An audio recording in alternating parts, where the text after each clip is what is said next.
C'est parti. Donc on va commencer par le teint zéro défaut. Moi j'ai une modèle qui a une peau très déshydratée, donc je vais appliquer l'élixir en premier lieu. Ça c'est obligatoire. Hop. Donc elle est démaquillée complètement, bien entendu. Hop. Et avec mon 30N, je vais appliquer mon élixir.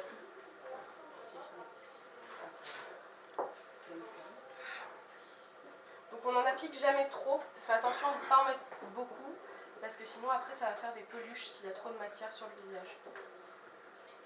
Surtout avec le fond de teint HD. Vous êtes hyper silencieux.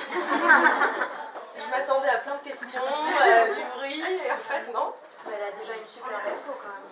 Elle a un très joli grain de peau, cela dit elle a quelques petits boutons que vous ne voyez pas de là où vous êtes. Elle a des rougeurs diffuses, mais qui seront camouflées très très facilement avec le fond de teint.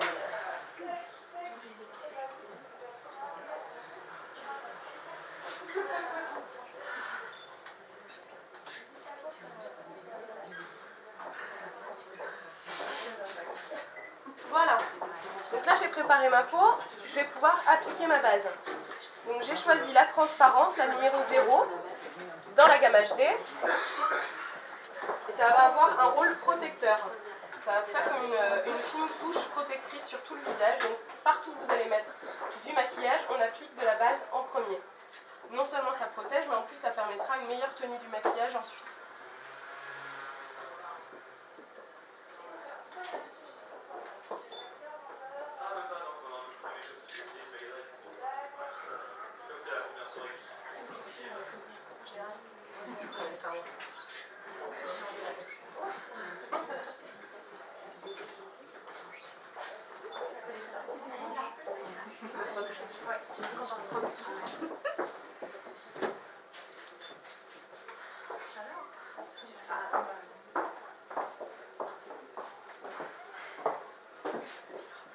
Voilà.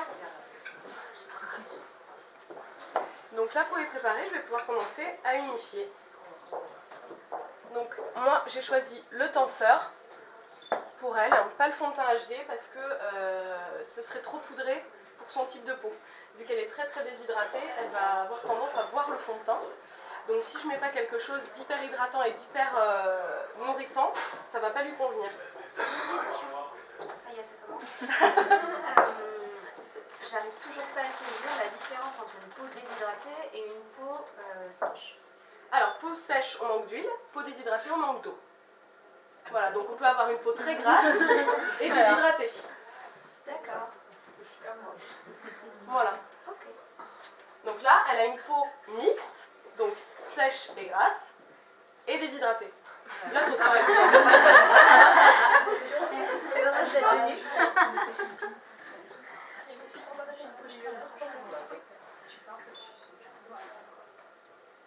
Donc je vais appliquer mon tenseur à l'éponge, toujours, parce qu'au pinceau, je n'aurai pas le même résultat avec ce produit-là. Par contre, avec les autres fonds de teint, au pinceau, c'est nettement mieux.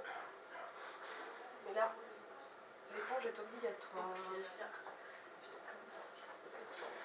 Donc on va bien jusqu'à la racine des cheveux.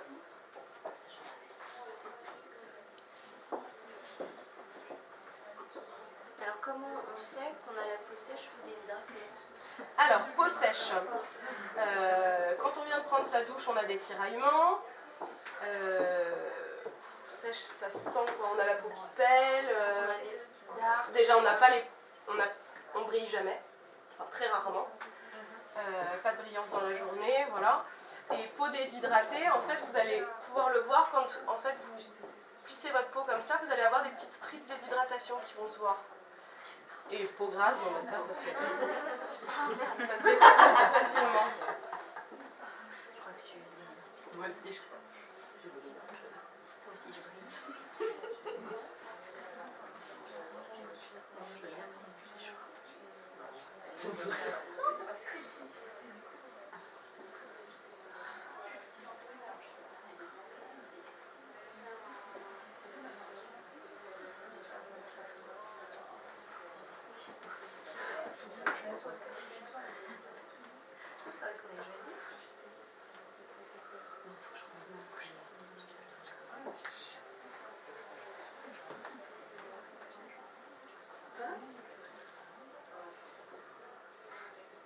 Donc je vais bien jusqu'aux oreilles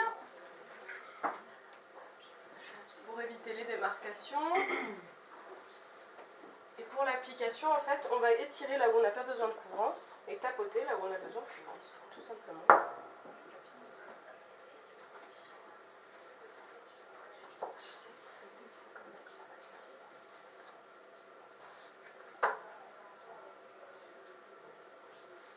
Et le fond de teint suffit à camoufler les rougeurs, vous ne mettez pas autre chose en dessous? Alors si elle avait eu des... Là, ce qu'il y a, c'est qu'elle a des rougeurs dues à son démaquillage.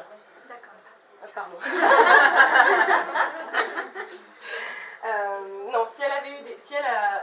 De toute façon, ça se voit, une peau à rougeur occasionnelle ou une peau à rougeur... Enfin, tous les matins, vous avez les rougeurs, toujours au même endroit, sur les joues, bien diffuses. Là, pour le coup, vous voyez, avec le fond de teint, ça suffit.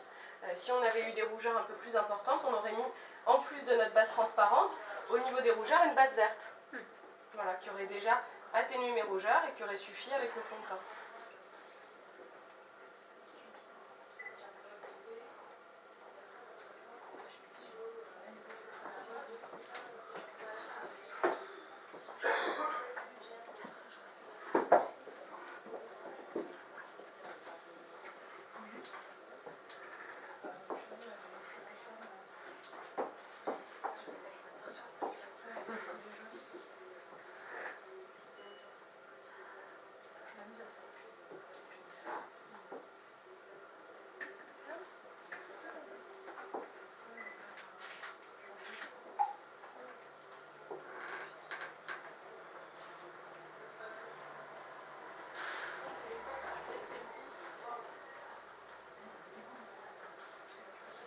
Et le raccord.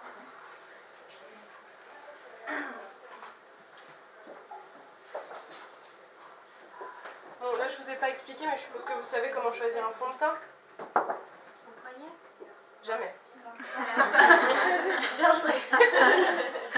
Non, surtout pas. En fait, on n'a jamais la même couleur au niveau des mains ou même au niveau du poignet intérieur, au niveau du visage. Donc l'idéal, c'est soit de venir démaquiller pour l'essayer, soit de le faire au niveau du cou. Tout simplement.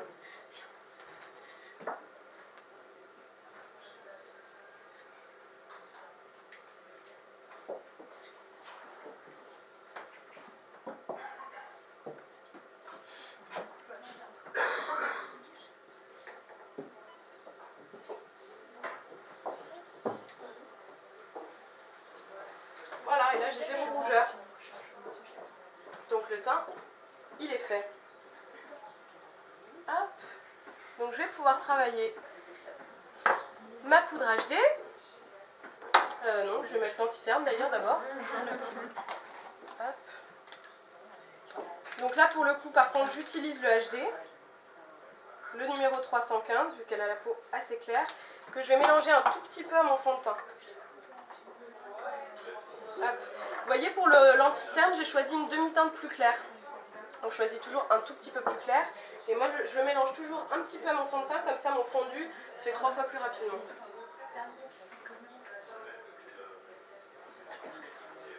Alors, si j'avais utilisé un fond de teint à queue comme le Face and Body, ça aurait été un petit peu plus compliqué à mélanger. Donc il aurait fallu prendre un peu plus de temps, ou alors prendre un anti-cerne un petit peu plus foncé.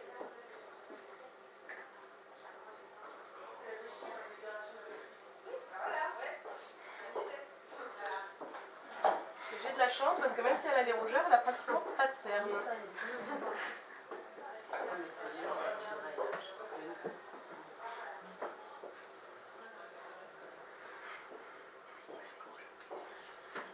L'anti-cerne, où est-ce qu'on peut le mettre aussi? Dans les ailes du nez? Ouais.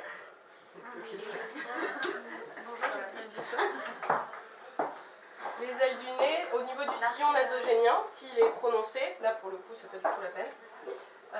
Cupidon, c'est plutôt un mineur. Pardon?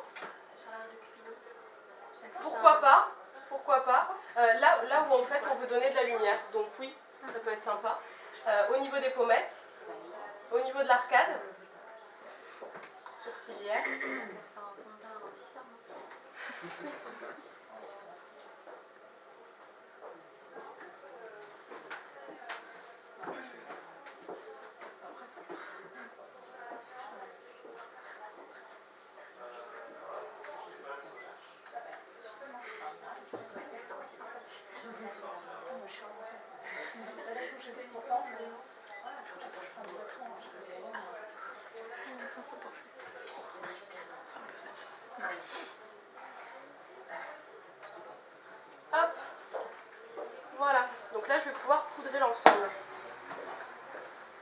avec la poudre HD.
Mais bon, je vais réfléchir à des conneries quoi.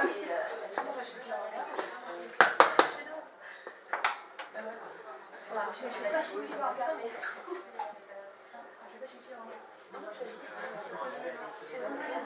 Parce qu'elle m'a dit sur la parce que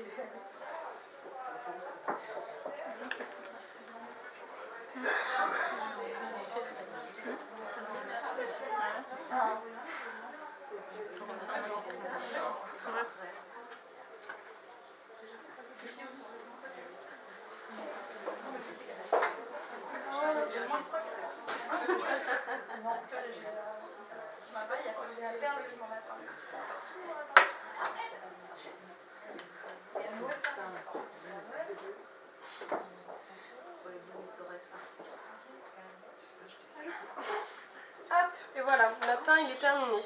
Donc là on va pouvoir le sublimer avec un blush. Ce qui est bien, c'est qu'avec la poudre HD, vous pouvez travailler des textures crémeuses par-dessus.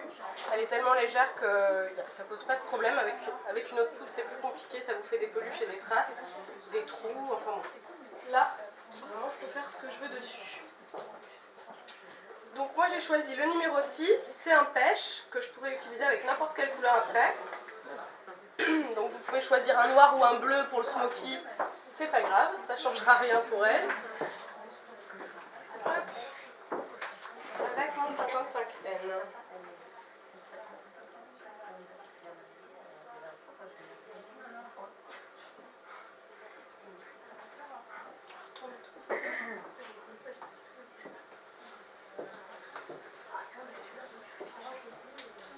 Et c'est toujours mieux de le mettre sur la main comme tu faisais avant? Mais le problème c'est que là si je mets mon blush directement sur le visage, je vais avoir quelque chose qui va être beaucoup trop coloré. Là tu vois. Et le résultat est quand même beaucoup plus léger au pinceau une fois que je l'ai prélevé. Je l'applique petit à petit après.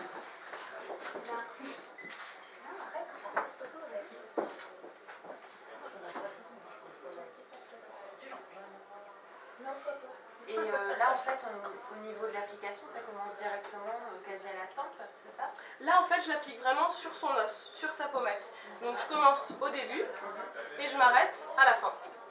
Mais je commence vraiment par ce côté-là pour vraiment le fondre en allant vers l'intérieur du visage.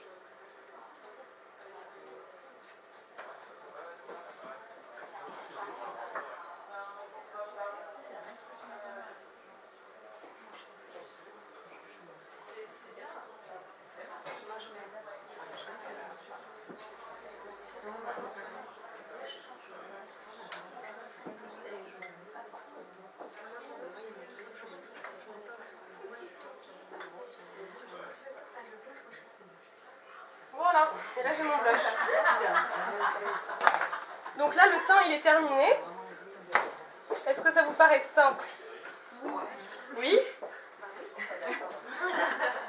Pas de questions sur le teint?